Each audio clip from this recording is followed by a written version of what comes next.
అసదుద్దీన్ ఓవైసీ ఏమంటాడు తెలుసా, Donald Trump Venezuela పోయి ప్రెసిడెంట్ నికోలస్ మదురోని అపహరణ చేసుకొని వచ్చిండు. మన ఇండియాని ఏం ఆపుతున్నదిరా నాయన, 26/11 టెర్రరిస్ట్ని ఇప్పటిదాకా మనం తీసుకొని ఎందుకు రాలే అని చెప్పిండు. ఇదే ముచ్చట కాంగ్రెస్లో ఉన్నప్పుడు ఎందుకు మాట్లాడలే అసదుద్దీన్ ఓవైసీ నువ్వు? లోగిస్తుంటే వింటనే అవుతుంది.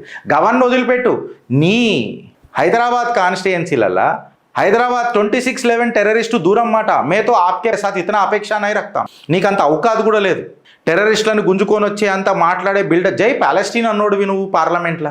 నీ దగ్గర నీతో నాకేం ఎక్స్పెక్టేషన్ ఉంటుంది చెప్పు. అందుకే నేను ఇంత హాయి ఉంటా నీతో.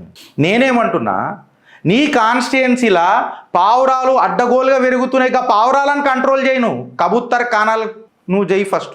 పావురాల నీ అవకాశం అంతా ఫస్ట్ పావురాలను కంట్రోల్ చేసినాక తర్వాత నువ్వు భారత్ సర్కార్ మీద మాట్లాడు. ఈ ముచ్చట కాంగ్రెస్ మీద అనడు. ఆనాడు మళ్ళీ ఎయిర్ ఫోర్స్ రెడీ ఉండే, ఎందుకు పంపలే అని చెప్పి ఒక్కనాడన్నా మాట్లాడాడు. ఇగో ఇది పంచాయతీ.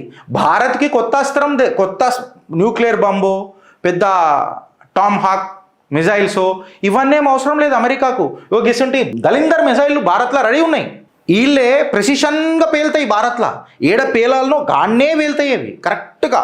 దీనికి అబ్సల్యూట్గా జీపీఎస్ గైడింగ్ మిజైల్స్ ఇవేం అక్కర్లేదు. इधर जाके फटने का అంటే उधर जाके फटेंगे. पहले कबूतर साफ करो आपके कॉन्स्टिट्यूंसी में, उसके बाद 26/11 के टेररिस्टों के बारे में बात करेंगे. దీని మీద మీరు ఏమంటారు ఫ్రెండ్స్?